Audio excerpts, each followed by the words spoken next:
Première fenêtre internationale pour le nouveau sélectionneur français Freddy Fotus. Fenêtre particulière puisque de nouveau sans les joueurs d'Euroleague et donc avec une équipe nouvelle dans laquelle 5 joueurs célébreront leur première cape en bleu. Alors après 15 ans de Vincent Collet en équipe de France, et même si l'équipe est renouvelée, et certainement pas ce à quoi elle ressemblera cet été, il nous paraissait intéressant de faire une petite vidéo sur l'entraîneur landais.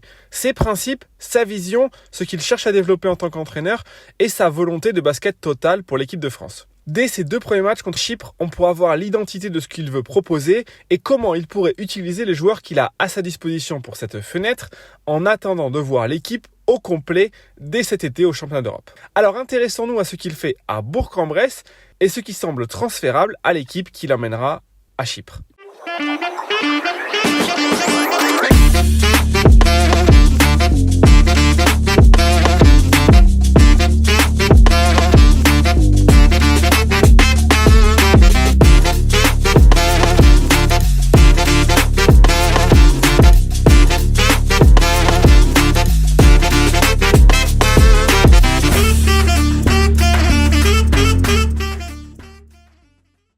Alors le premier élément, c'est la transition. Il pousse vraiment son équipe à courir beaucoup pour aller chercher des points faciles, attaquer le cercle, si on ne peut pas ressortir la balle, et avec cette volonté de aller vite devant. Il n'y a pas de limitation de on doit calmer, vite pousser, si jamais on arrive à avoir des situations comme celle-là, des situations de trail, avec globalement un assez bon spacing, le ballon poussé, les grands qui arrivent derrière en trailer, laisser l'espace pour attaquer. On voit les 2 intérieurs ici qui roulent bien au niveau des coudes, la balle sur les bases arrière, les 2 extérieurs au niveau des corners. On voit qu'il y a vraiment un très bon spacing et que c'est difficile de venir intervenir ici. On voit que c'est vraiment travaillé, c'est voulu. Les spacings sont très bons, dans les bons timings, ils arrivent à aller chercher beaucoup de points faciles. Et également, on voit qu'il n'y a pas de limitation non plus sur les tickets shoot à 3 points en première intention. C'est pas un souci pour coach Freddy Fotus. Il valide ce genre de choses, parce qu'on a des bons spacings, donc on étire la défense. Et avec des tirs comme ça, vous voyez que tout le monde vient au rebond. Ici, ils sont 4 dans la raquette pour aller chercher la balle. On aura potentiellement un rebond offensif si jamais on rate. On veut courir, aller chercher des points faciles, aller profiter des surnombres et c'est certainement quelque chose qu'il va pouvoir utiliser avec l'équipe de France, avec des meneurs rapides comme Hugo Benitez qu'il a dans son équipe cette année, Andrew Albici ou Nolan Traoré qu'on connaît incroyablement vite, Paul Lacombe aussi peut courir beaucoup. On a des grands qui peuvent courir également, Brice Dessert, Jean-Marc Pansa qu'il a avec lui à Bourg-en-Bresse et puis des shooters comme Axel Bouteille, comme Nicolas Lang, comme Amine Noah sur les côtés, ça peut faire très mal et on peut s'attendre à beaucoup de points en transition pour cette équipe. Le deuxième axe fort, c'est qu'il laisse beaucoup d'espace pour attaquer à ses meneurs et à ses arrières avec des step-up. Donc vous allez voir ici avec un très bon spacing dans le coin à 45 de façon à ce qu'on ne puisse pas aider. Et ça laisse beaucoup d'espace pour attaquer, déborder le grand à gauche, à droite avec un très bon écran posé. Si jamais on sort très fort, qu'on est un petit peu en retard parce que le grand vient poser un écran en mouvement, il peut passer entre les deux. On va mieux le voir cette situation ici, mais l'idée c'est qu'il reprend bien de l'espace pour pouvoir attaquer vite. Vous voyez ici vraiment, il y a un énorme espace à couvrir pour le grand, donc il essaie de sortir pour compenser et il n'a pas forcément la vitesse, il laisse l'espace pour son extérieur l'attaquer. Là on voit même avec personne dans le coin, vous voyez tout cet espace pour attaquer la protection, puis si jamais on vient aider de l'opposé parce qu'on veut venir compenser, on a un tir à 3 points ou même une coupe parce que si jamais mon défenseur me tourne le dos, je peux venir couper pour aller chercher un panier facile. On voit beaucoup d'espace pour attaquer vraiment et puis ça laisse des incompréhensions dans la défense. Hugo Benitez, il en profite beaucoup.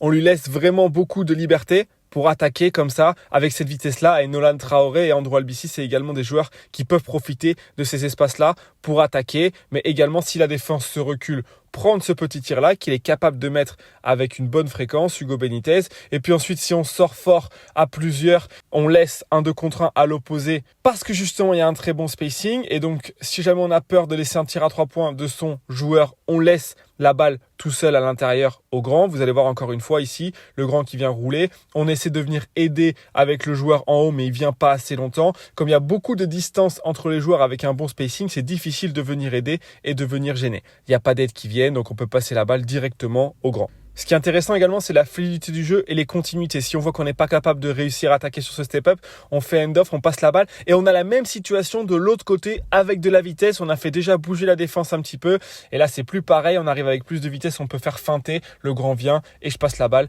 au roll. Alors pour venir contenir ces pénétrations-là, on peut venir se reculer vraiment bas, ce qui laisse beaucoup d'espace pour attaquer. Également à l'opposé dans le snake, c'est-à-dire faire le mouvement du serpent, revenir vers l'intérieur ici, faire venir les aides pour trouver des shooters à l'opposé. Parce que forcément, si on vient venir aider et qu'on veut empêcher le roll, on est obligé de laisser des tirs à 3 points. Ce qui laisse également les grands tout seuls. Il y a des grandes aides, donc eux, ils peuvent prendre la position sur leur joueur intérieur pour recevoir le ballon et aller chercher. Et puis une dernière chose qui est intéressante que fait beaucoup Freddy Fotou, c'est si jamais on peut pas, on revient derrière et on va jouer le 1 contre 1 à l'opposé après avoir déjà fait bouger la balle et on a attaqué le close-out avec des bons joueurs d'attaque comme Paul Lacombe, notamment des arrières. On peut aller chercher beaucoup de points faciles si jamais ils décident de venir aider beaucoup.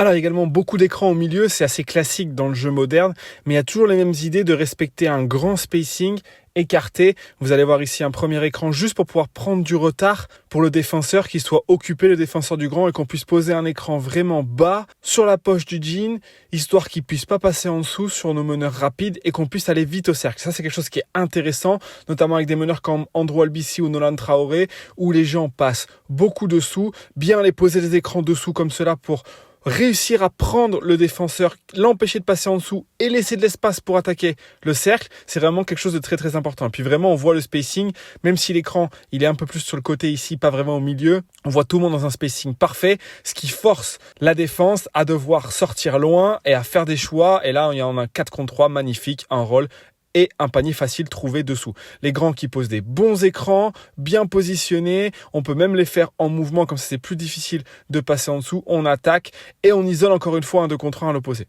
Soit les écrans sont posés intelligemment par-dessous, soit c'est des écrans en mouvement dans lesquels, ou même si on passe en dessous, on a quand même de la vitesse et on force à l'opposé à venir aider. Et si on vient pas aider, on trouve assez facilement les rolls. Même si là, il est assez bien dans l'aide, on a un 3 contre 2. Une fois qu'on met la balle dedans à l'intérieur, on vient collapser la défense. Et là, c'est un petit en plus qui vient, donc c'est plus facile de venir marquer. On voit encore une fois bien l'écran bien posé dessous. Là, ici, il décide de sortir fort. Et donc, encore une fois, le 2 contre 1. Et on donne au grand.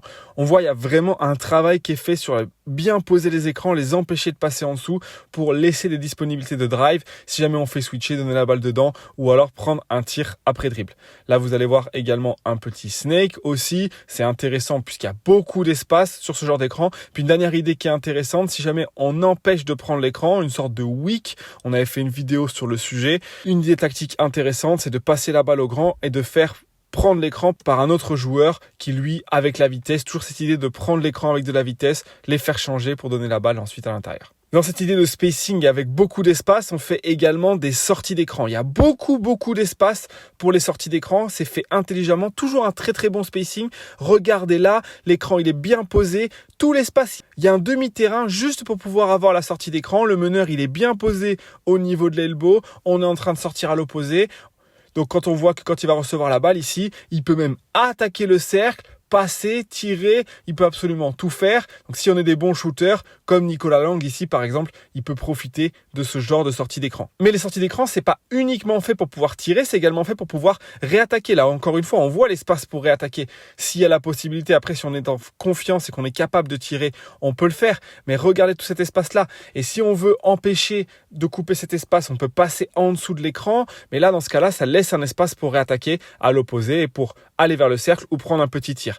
C'est vraiment identifier ces sorties d'écran avec un bon spacing, même si là vous allez voir Xavier Castagneda qui va se rapprocher un peu trop et donc il amène son défenseur, il n'y a pas tant d'espace que ça, sinon il y aurait vraiment eu un 1 contre 1 face à un grand. Il prend le temps, il est patient, montre le tir, attaque, prend son petit tir. C'est vraiment cette idée de isoler la sortie d'écran pour des shooters, mais également pour pouvoir les laisser réattaquer, leur laisser de l'agressivité.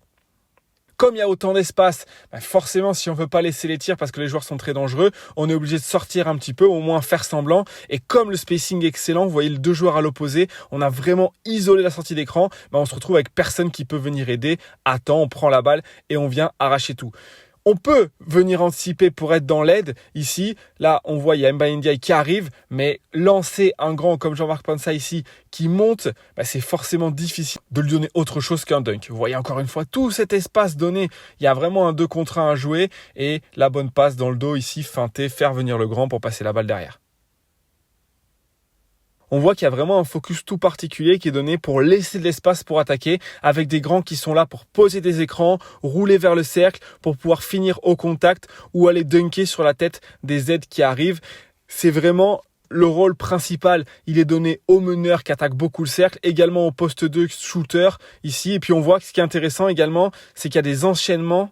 Si jamais on n'arrive pas ici à avoir, on donne la balle au meneur et on se retrouve dans la situation précédente avec un step-up. On retrouve les mêmes principes avec beaucoup de spacing, l'espace pour attaquer pour les meneurs. On fait venir les aides et ici, il y a un petit problème de spacing. On a le joueur qui devrait être ici plutôt pour forcer le défenseur à être entre les deux et ouvrir une passe facile. Et même si la balle est interceptée ici, on voit qu'il y a une fluidité, une continuité et on retrouve les mêmes principes que précédemment. Alors dans les stunts également, c'est-à-dire ces murs posés face aux joueurs forts en pénétration, vous voyez ici, là le joueur qui vraiment empêche la pénétration et s'éloigne de son joueur. On voit de la continuité par rapport à Vincent Collet, ces écrans flare screen qui sont posés ici pour libérer le joueur, même s'il arrive un peu en retard, l'écran ou la passe arrive un peu tôt, c'est au choix, mais c'est pareil, c'est fixer le défenseur pour ensuite passer la balle. Et ces flare screen, on en a beaucoup, vous allez le voir ici, pareil, il est très bien posé, ça libère une situation de passe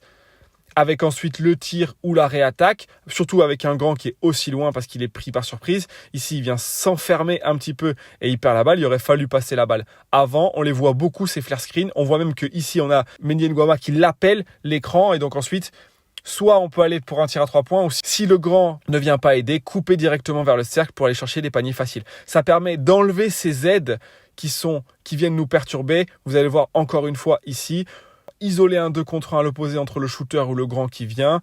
Même si ici c'est mal défendu, ça laisse un tir ouvert à 3 points. Il y a vraiment des idées intéressantes pour essayer de limiter ces stunts. Si jamais ils viennent couper dans le dos, ça c'est dessiné, on le voit. On donne beaucoup d'espace pour attaquer. Si jamais les grands viennent aider, on vient couper. Vous voyez, il libère l'espace pour laisser la place au 1 contre 1. Vous allez voir encore une fois ici, l'écran en mouvement, il passe en dessous, on en a parlé, on essaie d'attaquer, on sort et vous voyez la coupe là-bas pour libérer l'espace et laisser soit le tir, soit le 1 contre 1, avec toujours cette idée de laisser beaucoup d'espace à nos joueurs. On voulait parler un peu des Gortat Screen aussi. Ceux qui nous suivent beaucoup savent que c'est un de nos sujets préférés, mais ça montre une équipe qui travaille ensemble, qui réfléchit. C'est pas naturel pour les joueurs de venir poser un écran ici. Il y a beaucoup d'espace pour réattaquer. Le joueur est remonté pour laisser le roll au grand, mais ensuite on réattaque à l'opposé. Et pour le grand, c'est pas naturel de venir poser un écran sur son joueur pour libérer l'espace de 1 contre 1. Ça montre une équipe qui travaille et on voit que c'est dessiné ici. Vous voyez qu'il y a un écran qui est posé très haut avec beaucoup d'espace pour attaquer. Donc, il va venir se mettre sous son joueur et directement vite le poser. Et ça, c'est un système. C'est pas spontanément qu'il a décidé de faire ça. On voit qu'il y a cette volonté de le faire. Et même dans l'attaque, parce qu'on voit que le grand passe dessous son joueur. Dès qu'ils voient ça, ils en profitent que ce soit ce moment-là. Ça va libérer beaucoup d'espace d'attaque pour Andrew Albici, pour Nolan Traoré, pour Hugo Benitez, pour Paul Lacombe ou Adam Mokoka. Et puis on va terminer par un système qu'on aime bien parce qu'il n'est pas forcément très vu, très usité dans le basket moderne où tout le monde se copie un petit peu les systèmes, mais il est intéressant pour utiliser un UCLA cut, un écran à 45, mais un écran qui soit très bas, toujours dans cette idée de éloigner les aides avec beaucoup d'espace pour attaquer. On voit un écran dans le dos pour le meneur. Si jamais on passe en dessous, on lui enlève un lay-up, donc ce qui fait que ça laisse une réception assez facile. On a un écran dans le dos pour le shooter, ce qui peut soit lui donner un tir à 3 points, soit lui donner une balle dans la coupe. Et ensuite, on vient poser un écran. Et vous voyez que cet écran, il est vraiment posé très très bas, encore un peu plus bas que 45 degrés, avec un écran à l'opposé pour concentrer les aides, ce qui fait qu'il y a énormément d'espace pour attaquer pour le meneur. Toujours laisser l'espace pour attaquer. Vous voyez qu'il vient fort loin dans la raquette, il vient aider le grand, il peut passer, il peut tirer, ça lui ouvre plein de petites choses. Idée d'avoir l'écran très très bas, vous voyez qu'Hugo Benitez, il essaie même de fixer à l'opposé pour avoir l'écran, pour pouvoir concentrer son joueur et attaquer à l'opposé et s'ouvrir l'espace. Alors, comment on peut défendre sur ce genre de choses? Eh bien, on peut essayer de ne pas concentrer le grand sur l'écran dans le dos pour pouvoir être tôt et agresser le porteur de balle. Mais si on fait ça, on laisse plus d'espace pour la coupe dans le dos de l'écran. On peut venir essayer de passer en dessous cet écran pour anticiper et donc ne pas impliquer le grand dans la rotation, mais ça veut dire que si c'est mon shooter, il peut s'arrêter ici pour recevoir la balle, tirer, feinter, également mettre un tir après dribble. On peut directement jouer la balle sur le post-up ici, ce qui fait que vous allez bien le voir dans cette situation, tout l'espace qu'il y a pour venir attaquer. Si jamais on vient aider de la part de ce défenseur-là, ça fait énormément de trajets à faire, donc ça laisse un espace pour attaquer. Et on va voir que dans cette fenêtre internationale, très certainement, tous nos meneurs et postes 2 qui sont très très agressifs, ils vont pouvoir se régaler et on va également ouvrir des tirs à Nicolas Lang et Axel Bouteille très certainement avec des spacings toujours idéaux comme ici et des joueurs intérieurs comme Brice Dessert et Jean-Marc Pansa qui vont se faire un plaisir de poser des gros écrans, aller vite vers le cercle avec un spacing qu'on espère retrouver aussi idéal qu'avec la JL Bourg. En résumé, Freddy Fotus, il va pousser son équipe à courir beaucoup et avoir un jeu avec beaucoup d'espace pour attaquer vite le cercle, forcer les grands à sortir et également au poste 5 qui roll. Et on va se retrouver bien sûr très vite après les matchs contre la Chypre pour pouvoir analyser s'il a réussi à mettre en place ce qu'il a voulu mettre en place.